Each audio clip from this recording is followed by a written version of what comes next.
Sola-Adeniyi.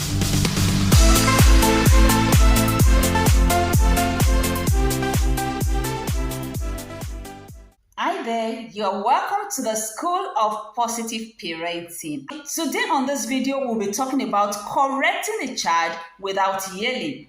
I want you to answer this question for me. How long can you go correcting your child without yelling? Yes, you heard me right. Do you do it at all? You don't do it? Yes, you do it.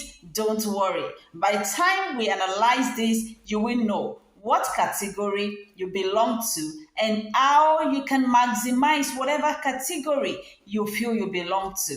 All right, let's delve into the topic. I ask you again, how long can you go correcting your child without yelling? This has nothing to do with your continent or tribe, because some people will say only African moms yell and spank.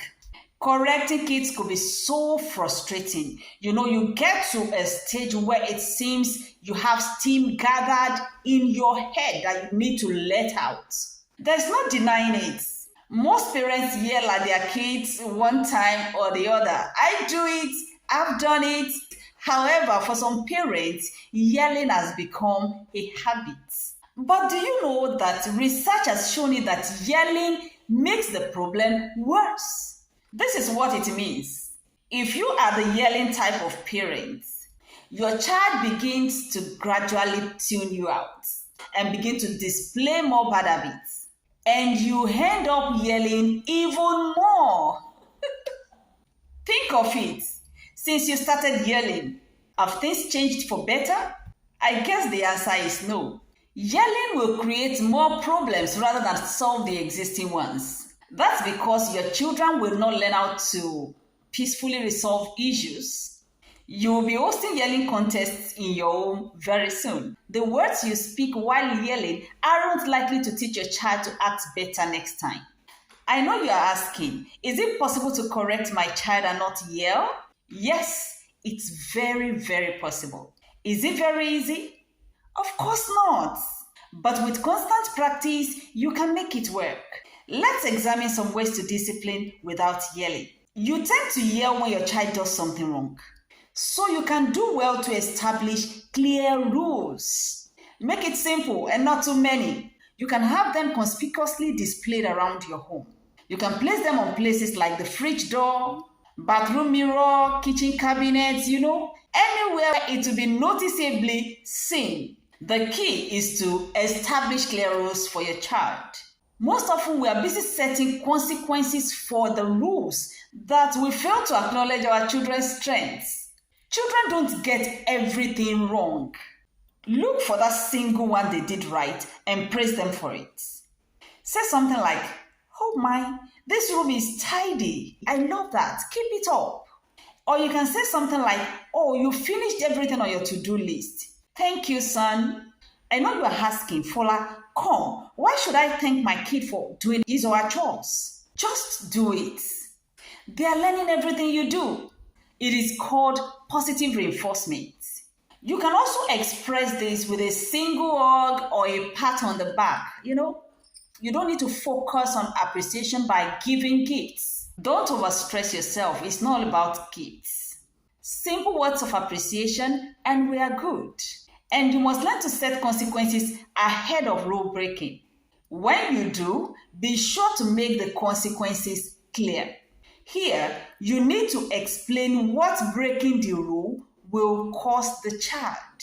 It is called corrective consequences. It's a topic on its own, but let's take a look at some consequences you can adopt as a parent.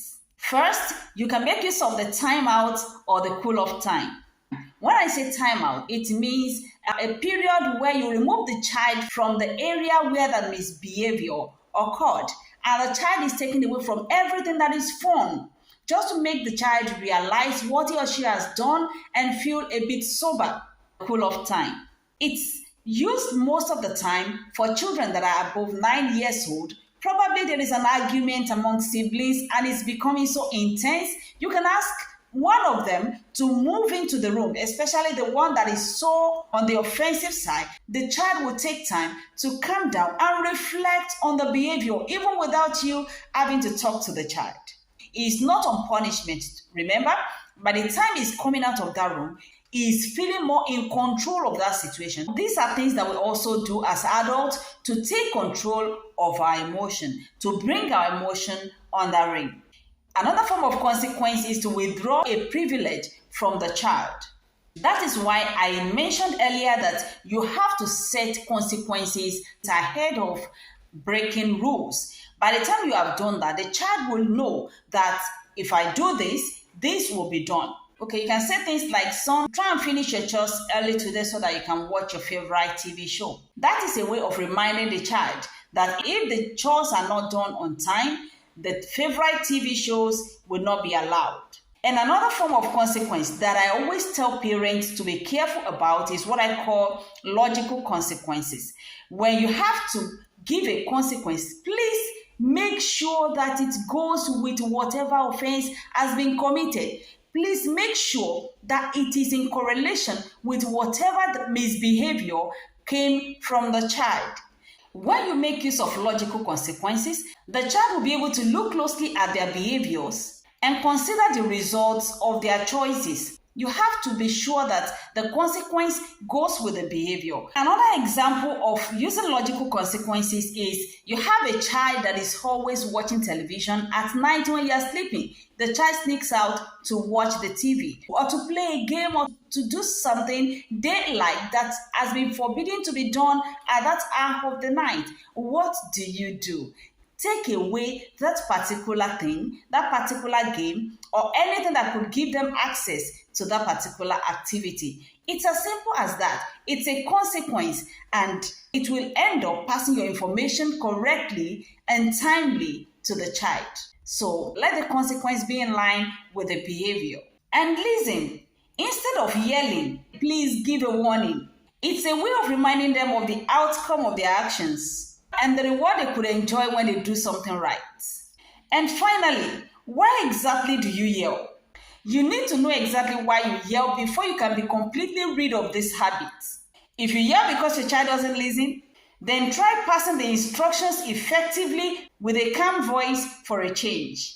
You know there's a way you calmly and effectively pass an instruction that your child will think twice before doing otherwise. If your yelling is because of frustration, you are bound to make empty threats. And this is a dangerous act because very soon your child will begin to call your bluff. The best thing is to go back to the drawing board and find a better way to correct your child's misbehavior. And if you yell due to anger, then you need to find a way to deal with your anger issue. Biting your tongue when you are angry, inward and outward breathing, counting to 10, and so on. These are ways you could control your anger, especially when you are with your child. Avoid disciplining your child in your fit of anger. However, you must understand that what works for my child might not necessarily work for yours. In fact, what works for one of your kids might not work for the rest. That's why it's very important to study each of your children and know what works for them. How do you correct your child without yelling?